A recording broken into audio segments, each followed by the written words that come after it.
Big బాస్‌లో అన్ని సీజన్స్‌లో ప్రతి ఒక్కరు కామెడీకి కామెడీ ఉంటుంది. ఎంటర్‌టైన్ చేస్తారు. అవినాష్ నుంచి నిన్నొచ్చిన ఇమ్మాన్యుల్ వరకు. సో, ప్రతి సీజన్‌లో కామెడియన్ ఉండాలా. కామెడీ ఎంటర్‌టైన్‌మెంట్ చేయడానికి కావాలా. కామెడియన్స్‌కి అలాగే ఉండాలా. మధ్యలో టాప్ 5 వరకు వస్తారు. కప్పు మాత్రం కొట్టేదైతే లేదు అసలకి. కప్పు మాత్రం ఎవరు సీరియస్‌గా ఆడనోళ్ళు అంతవరకు కామెడియన్స్ కామెడీ చేస్తుంటే పక్కన నుండి నగిన వాళ్ళు కప్పు గెలుస్తారు కానీ, ఒక కమెడియన్ కప్పు కొట్టాలా ఈసారి ఏమైనా ఇమ్మాన్యుల్ కప్పు కొడతాడేమో అని లాస్ట్ వరకు అయితే అందరూ ఆశతో ఉన్నారు. పాపం ఇమ్మాన్యుల్ కూడా అనుకున్నాడు కప్పు ఈసారి కొడతాడని. ఎందుకంటే టాస్క్ కూడా బాగా అన్నాడు ఇమ్మాన్యుల్. టాస్క్ బాగా అన్నాడు. అందరితో కలవడం, ప్రతి ఒక్కరితో అక్కడ బిగ్ బాస్ ఉండే 15 మందితో కలవడం, ఎవరితో కొట్లాట లేకోకుండా అందరితో మంచిగా ఉన్నాడు. సో, కానీ కప్పు మాత్రం కొట్టలేకపోతున్నాం కామెడియన్స్.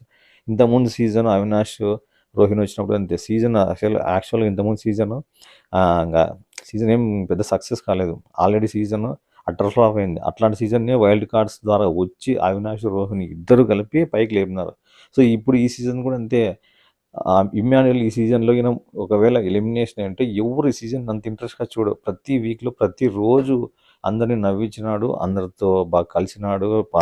జబర్దస్త్ షోలో ఎలా చేసినాడో సో, అలాగే న్యాచురల్‌గా లైవ్‌గా స్టాండప్ కమెడియన్‌గా చేసినాడు ఇమ్మాన్యుయల్.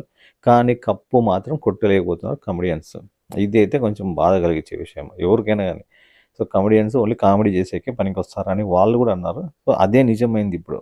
కమెడియన్స్ ఓన్లీ కామెడీ చేసేకి పనికొస్తారు. షో హిట్ కావడానికే పనికొస్తారు కానీ టైటిల్ మాత్రం వేరే వాళ్ళు ఎగిరేసుకొని పోతారనమాట. ఇట్లా చేస్తుంటే కమెడియన్స్ కానీ రావాలన్నా వాళ్ళకి బిగ్ బాస్‌లో నెక్స్ట్ టైమ్ అడుగు పెట్టాలన్నా ఇంట్రెస్ట్ రాదు. ఎందుకంటే జస్ట్ కూరలో మమ్మల్ని కరివేపాకులోకి తీసుకొని పక్కన పెట్టేస్తారు మాతో అవసరం పోయేంత వరకే.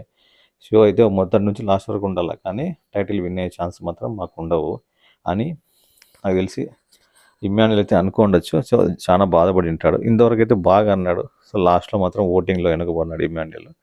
సో, ఈ ఒక్క విషయమే కొంచెం బాధ అనిపిస్తుంది ఇమ్మాన్యుయల్ గురించి. కానీ ఇమ్మాన్యుయల్ అంతగా పట్టించుకోడు. అందరితో సరదాగా జోవియల్‌గా ఉంటాడు. కానీ ఉంటుంది కదా లోపల కప్పు కొట్టలేకపోయాననే బాధ ఉంటుంది కదా! చూద్దాం. Bye friends.